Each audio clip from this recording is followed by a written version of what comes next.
महायुद्ध युद्ध 2024।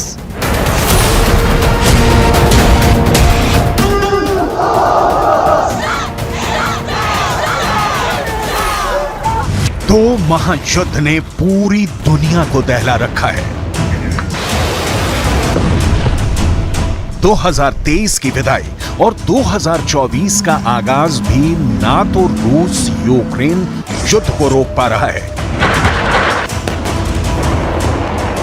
और ना ही इजरायल और हमास के बीच छिड़ी खूनी जंग रुकने का नाम ले रही है। बम, बारूद के धमाके और उनके बीच उड़ते लाशों के चीथड़े साबित कर रहे हैं कि साल 2024 युद्ध की आग में जलता रहेगा।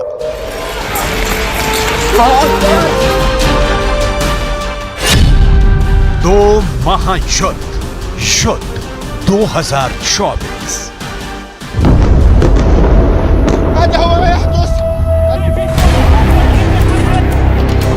जब दुनिया रूस यूक्रेन युद्ध को रोकने की कोशिश में लगी थी,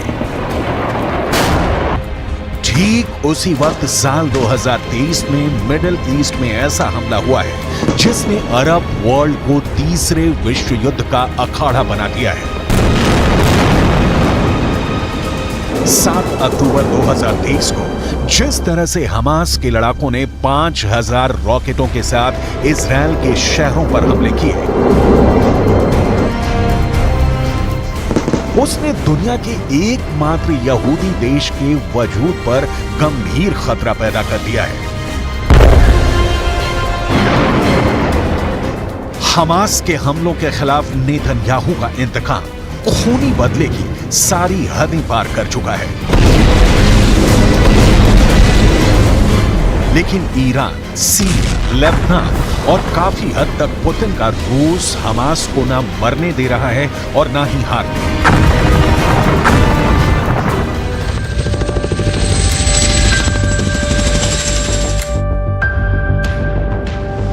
नमस्कार, आपके साथ मैं हूं सबीना तामंग देशमुख। आप देख रहे हैं युद्ध 2024। इस वक्त दो महायुद्ध ने दुनिया के वजूद को खतरे में डाल दिया है। हम आपको रूस यूक्रेन युद्ध में अब तक आखिर क्या क्या हुआ, इससे जुड़ी खौफनाक खतरनाक सच्चाई से रूबरू करवाने जा रहे हैं। इसके साथ ही हम आपको इजरायल और हमास के बीच लगभग 90 दिन से चल रही महाखूनी जंग की महा हकीकत से भी रूबरू करवाएंगे, जहां हमास लगभग 3 महीने से इजरायली हमलों को झेलता आ रहा है। लेकिन पहले आप ये देखिए कि 71 साल के पुतिन ने अकेले अपने दम पर यूक्रेन और नेटो के 31 देशों को आखिर कैसे 2 साल से छका रखा है। 24 फरवरी 2022 रूस का यूक्रेन पर हमला।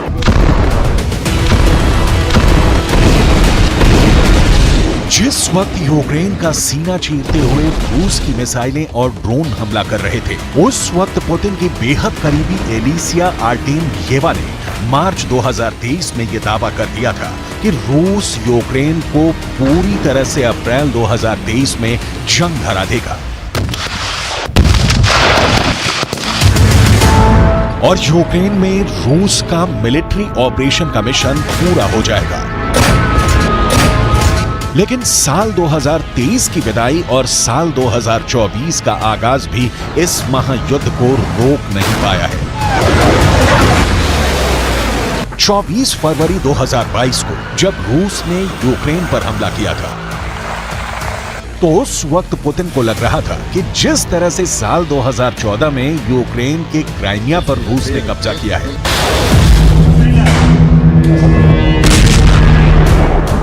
वैसे ही वो यूक्रेन के बाकी इलाकों पर आसानी से कब्जा कर लेंगे। Тогда, когда мы достигнем своих целей, о которых вы сказали, теперь вернемся к этим целям. Они не меняются. Вот я напомню, о чем мы тогда говорили. О денацификации Украины, о демилитаризации. यूक्रेन में रूस का स्पेशल मिलिट्री ऑपरेशन भले ही साल 2022 में शुरू हुआ हो, लेकिन हकीकत में साल 2023 में रूस का यह ऑपरेशन यूक्रेन के लिए साक्षात मौत साबित हुआ है।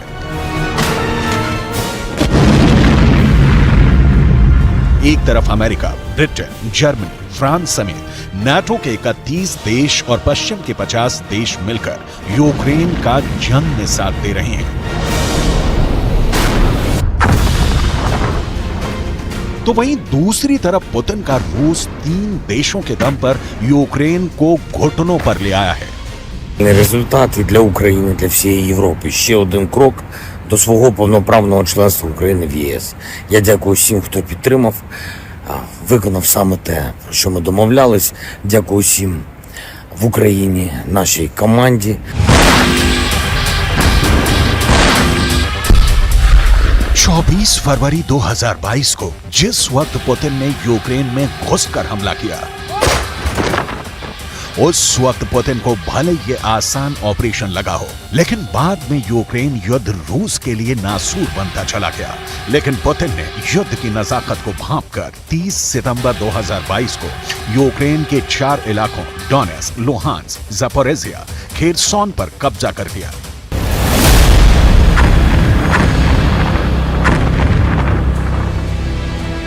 इधर यूक्रेन को लग रहा था कि नाटो के सबसे एडवांस और घातक टैंकों के जरिए वो रूसी सेना को खदेड़ देंगे। 4 जून 2023 से यूक्रेन ने रूस के खिलाफ काउंटर अटैक शुरू कर दिया।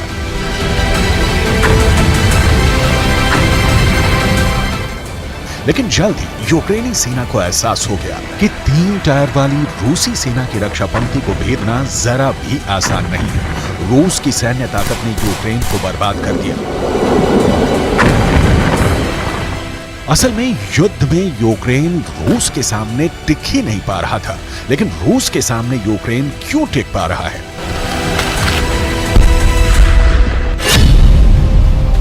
दो 2023 के आंकड़ों के मुताबिक जंग के मैदान में रूस के सैनिकों की तादाद यूक्रेन के सैनिकों से 4 गुना ज्यादा है, जिसकी वजह से यूक्रेन रूस को जमीन पर नहीं हरा पा रहा है। यहां तक कि हवाई ताकत में भी यूक्रेन रूस के सामने टिक नहीं पा रहा है। आंकड़ों के मुताबिक रूस के पास 13 गुना ज्यादा लड़ाकू विमान हैं, जो यूक्रेनी सेना, यूक्रेन के सैन्य अड्डों और शहरों को तबाह कर रहे हैं। वहीं समंदर में भी यूक्रेन नाटो से मिली तमाम सैन्य मदद के बावजूद टिक नहीं पा रहा है। रूस के पास यूक्रेन की तुलना में 16 गुना नौसैनिक बेड़े हैं, जो यूक्रेनी सेना को बर्बाद कर रहे हैं। अगर हम लड़ाकू बख्तरबंद की बात करें तो यहाँ भी रूस यूक्रेन पर जबरदस्त तरीके से हावी साबित हो रहा है। रूस के पास यूक्रेन से 4 गुना ज्यादा लड़ाकू बख्तरबंद वाहन हैं। Что касается демилитаризации, не хотят договариваться, ну что ж, мы тогда вынуждены принимать другие, в том числе военные меры. Но сегодня Украина почти ничего уже не производит. Пытаются что-то там еще сохранить, но почти ничего не производят. Все привозят, извините за моветон, на халяву все привозят. Но эта халява когда-то может и закончиться. И, судя по всему, так и заканчивается. पूर्वी यूक्रेन, दक्षिणी यूक्रेन और उत्तरी यूक्रेन पर रूस सेना ने सबसे ज्यादा कोहराम मचाया हुआ है।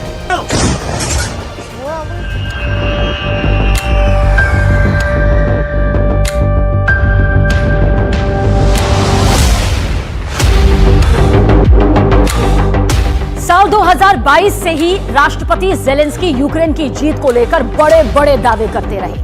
साल 2023 में तो यूक्रेन के राष्ट्रपति जेलेंस्की ने यहां तक कह दिया था कि पुतिन का रूस पूरी तरह से तबाह हो जाएगा, तहस नहस हो जाएगा। लेकिन हकीकत में यूक्रेन अमेरिका के दम पर दरअसल रूस से महाजंग कर रहा है। और यही वजह राष्ट्रपति जेलेंस्की राष्ट्रपति जो बाइडेन से 3 बार अमेरिका में मीटिंग भी कर चुके हैं। रूस का दरअसल साफ तौर पर कहना है कि जेलेंस्की भले ही बाइडेन से मीटिंग पर मीटिंग करते रहें, मुलाकात करते रहें, लेकिन जीतेगा तो रूस ही।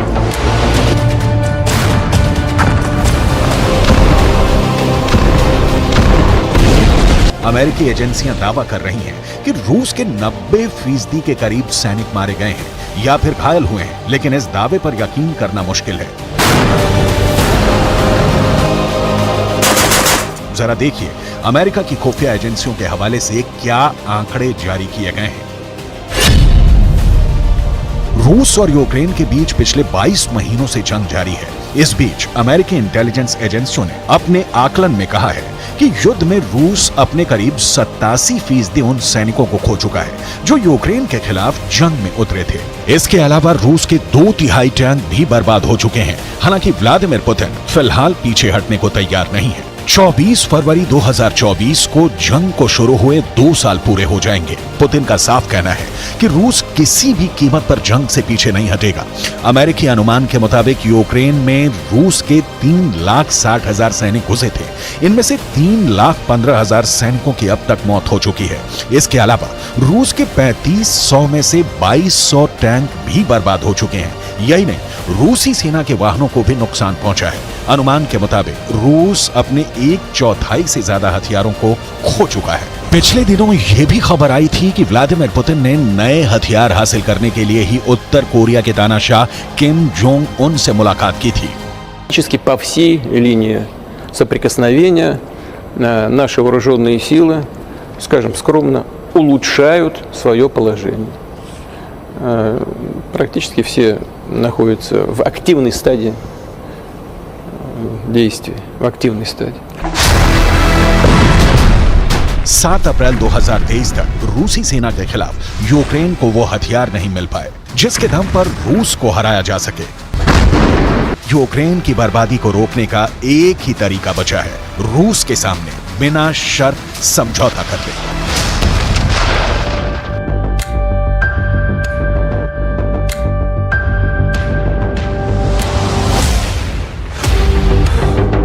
साल 2023 में भले ही रूस ने जीत का ऐलान ना किया हो, लेकिन अमेरिका में हुए एक सर्वे के मुताबिक अमेरिका की आधी आबादी अब महायुद्ध में यूक्रेन की आर्थिक मदद करने का विरोध करने लगी है। कुछ पश्चिमी देशों के वॉर एक्सपर्ट्स तो यहां तक कहने लगे हैं कि साल 2023 युद्ध के लिहाज से व्लादिमीर पुतिन के लिए अच्छा साल रहा, जिसका फायदा अब पुतिन साल 2024 में जरूर उठाएंगे।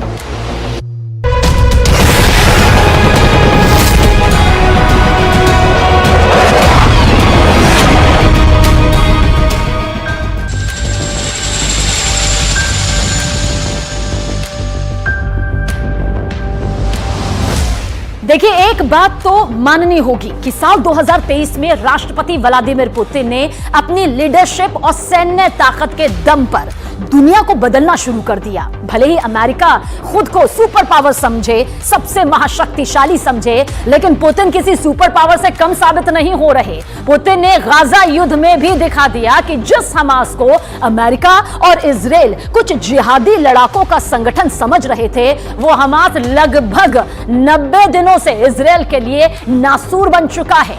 अब सवाल ये उठ रहे हैं कि क्या गाजा पट्टी का गदर मिडिल ईस्ट में तीसरे विश्व युद्ध का कारण बनेगा? और इस सवाल का जवाब साल 2024 में यकीनन मिल भी सकता है। अल्लाहू अकबर!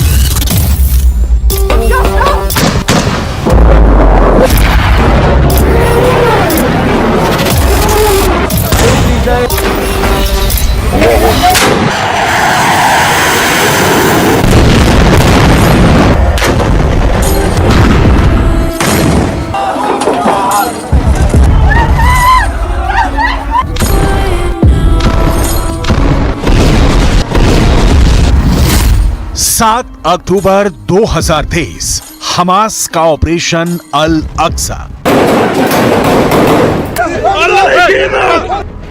साल 2023 इजराइल के लिए खूनी साल साबित हुआ है और साल 2024 में इजराइल खून के आंसू रोने को मजबूर है।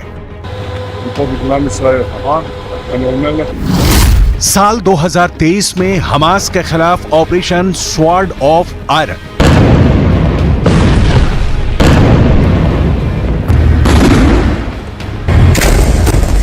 सात अक्टूबर 2023 को इजराइल पर हुआ हमास का भीषण हमला इजराइल के इतिहास का सबसे बड़ा खूनी हमला साबित हो चुका है। 41 किलोमीटर लंबी और 10 किलोमीटर चौड़ी गाजा पट्टी में इजरायली सेना हजारों टन बम बरसा चुकी है,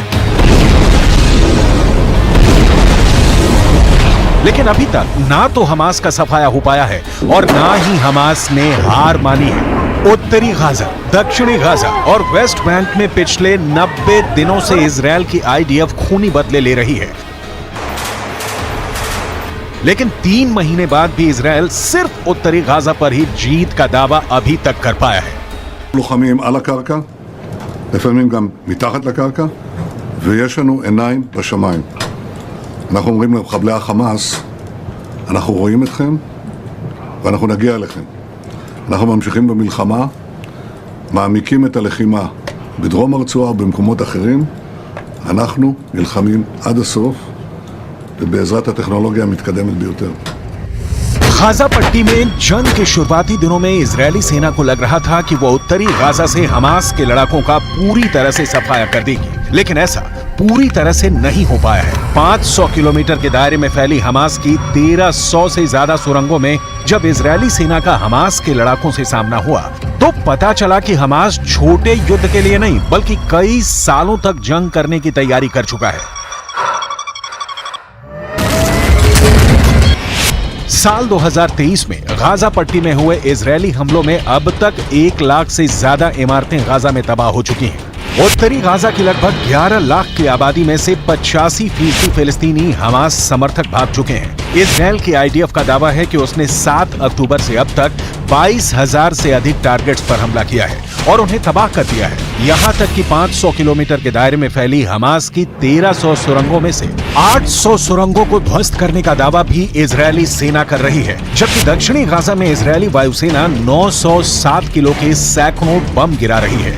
एक्सपर्ट्स के मुताबिक अमेरिका ने भी किसी देश के रिहायशी इलाके में इतने बम नहीं गिराए हैं। इधर इजरायल ने डंके की चोट पर दावा कर दिया है कि उत्तरी गाजा पर पूरी तरह से इजरायल का कब्जा हो चुका है।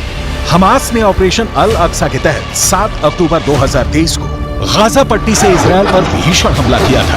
हमास के लड़ाके भारी हथियारों के साथ गाजा पट्टी से दक्षिणी इजरायल में घुसे और उसके बाद मौत का तांडव शुरू कर दिया। इस हमले में इजरायल के 1200 लोग मारे गए थे। हमास के दावे के मुताबिक उसने 7 अक्टूबर 2023 को 5000 रॉकेटों से इजरायल पर हमला किया, लेकिन इजरायल के आयरन डोम ने हमास के 95% से ज्यादा रॉकेटों को हवा में ही तबाह कर दिया।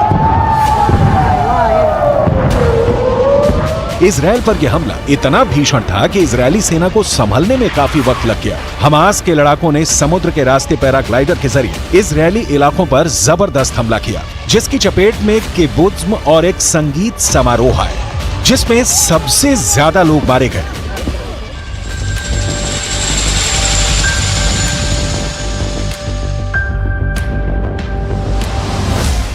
हमास के हमले को इजरायल ने नरसंहार बताया। इजरायल के 75 साल के वजूद में पहली बार, जी हां पहली बार ऐसा हुआ जब खुद इजरायली सरकार को यह एहसास हुआ कि अगर हमास का सफाया नहीं किया गया तो फिर इजरायल का वजूद, उसका अस्तित्व मिडिल ईस्ट में पूरी तरह से खत्म हो जाएगा।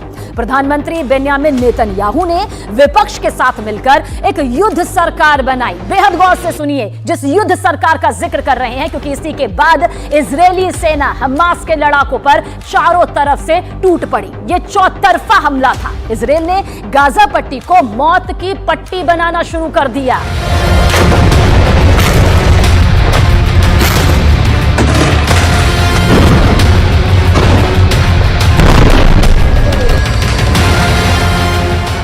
गाजा युद्ध इजरायल के लिए मिडिल ईस्ट में नासूर बन चुका है। 22 मुस्लिम मुल्कों से बनी अरब लीग इजरायल के खिलाफ एकजुट हो चुकी है।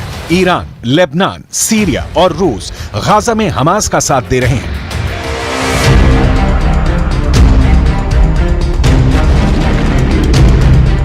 गाजा पट्टी में मौजूद लगभग 20 से 21 लाख लोग इस वक्त इजरायली हमलों से खौफ में आ चुके हैं। लगभग 11 लाख की आबादी उत्तरी गाजा से दक्षिण गाजा की तरफ जान बचाने के लिए भागने लगी और इधर उत्तरी गाजा पर इजरायली वायुसेना के लड़ाकू विमानों ने हजारों बम गिराना शुरू कर दिए। इजरायल की कॉर्पोरेट बॉम्बिंग ने देखते ही देखते उत्तरी गाजा में इमारतों को जमीन में दफन कर दिया। इजरायल पर हुए भीषण हमले के लिए हमास के 2 नेताओं को इजरायल मास्टरमाइंड मान रहा है। पहला है हमास नेता इस्माइल हानिया।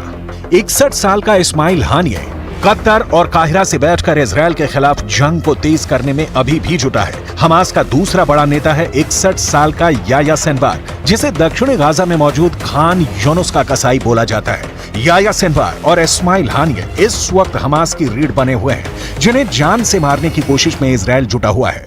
हमास की सैन्य शाखा इज्जुद्दीन अल कसम ब्रिगेड में लगभग 30,000 से 45,000 लड़ाके होने का दावा किया जाता है और यही इस वक्त उत्तरी और दक्षिणी गाजा में इजरायली सेना पर भीषण हमले कर रहे हैं। हमास के पास 1.5 लाख से ज्यादा रॉकेट होने का दावा किया जा रहा है। हालांकि इजरायल ने हमास के हजारों रॉकेट्स को तबाह और बर्बाद कर दिया है। हमास को ईरान से घातक हथियार और रॉकेट मिलने का भी दावा किया जा रहा है। 63 साल के ईरानी राष्ट्रपति इब्राहिम रईसी ऐलान कर चुके हैं कि हमास को तबाह नहीं होने देंगे, जबकि लेबनान का हिजबुल्लाह ग्रुप हमास का साथ देने के लिए मरते दम तक साथ देने का वादा कर रहा है। 63 साल का Hezbollah chief Hassan Nasrallah Israel के वजूद को खत्म करने की धमकी दे रहा है। हमास को सबसे बड़ी ताकत रूस से मिल रही है। 71 साल के रूसी राष्ट्रपति व्लादिमीर पुतिन ने इजरायल को साफ चेतावनी दी है कि अगर गाजा पट्टी में इजरायल ने तुरंत हमले नहीं रोके तो इसके परिणाम बहुत घातक होंगे।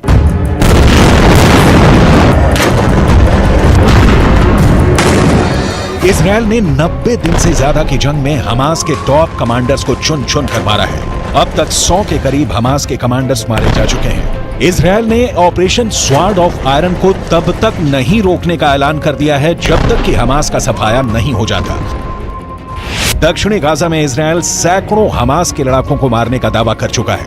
युद्ध विराम के बाद से इजरायली सैनिक दक्षिणी गाजा में घुस गए और खान यूनिस शहर और उसके आसपास हमास के लड़ाकों पर हमला कर रहे हैं। इजरायल ने खान यूनिस से भी 4 लाख की आबादी को तुरंत भागने को कह दिया है, जिसकी वजह से हालात बेहद खराब हो चुके हैं। उत्तर जबालिया शरणार्थी शिविर और गाजा शहर के पूर्वी शैजिया जिले के आसपास भीषण लड़ाई जारी है। इजरायल ने मिस्र की सीमा के पास राफा पर हवाई हमले तेज कर दिए हैं। गाजा पट्टी में अब तक 20,000 से ज्यादा फिलिस्तीनी मारे जा चुके हैं, जबकि 54,000 के करीब फिलिस्तीनी घायल हुए हैं। इजरायल ने गाजा में जंग के लिए 1,60,000 सैनिकों को उतारा हुआ है, जबकि इजरायल ने ऑपरेशन के लिए 3 लाख रिजर्व सैनिक जमा कर लिए हैं। इजरायली दावे के मुताबिक हमास के 10,000 से ज्यादा लड़ाके मारे जा चुके हैं, जबकि 7 अक्टूबर 2023 से अब तक इजरायल के 475 से ज्यादा सैनिक जंग में मारे जा चुके हैं।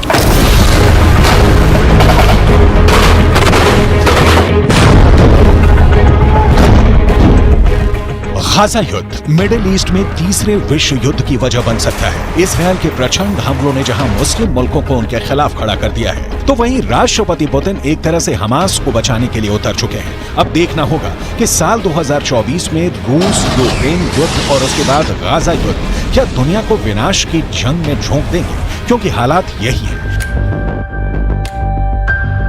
हम उम्मीद करते हैं कि साल 2024 में युद्ध खत्म होंगे। हम उम्मीद करते हैं जिस खूनी महाजंग से लाखों परिवार तबाह हो रहे हैं, बर्बाद हो रहे हैं, उन्हें फिर नई जिंदगी जीने का मौका मिलेगा। आप सभी को हमारी पूरी टीम की तरफ से, न्यूज़ 18 इंडिया की तरफ से नए साल की ढेरों शुभकामनाएं।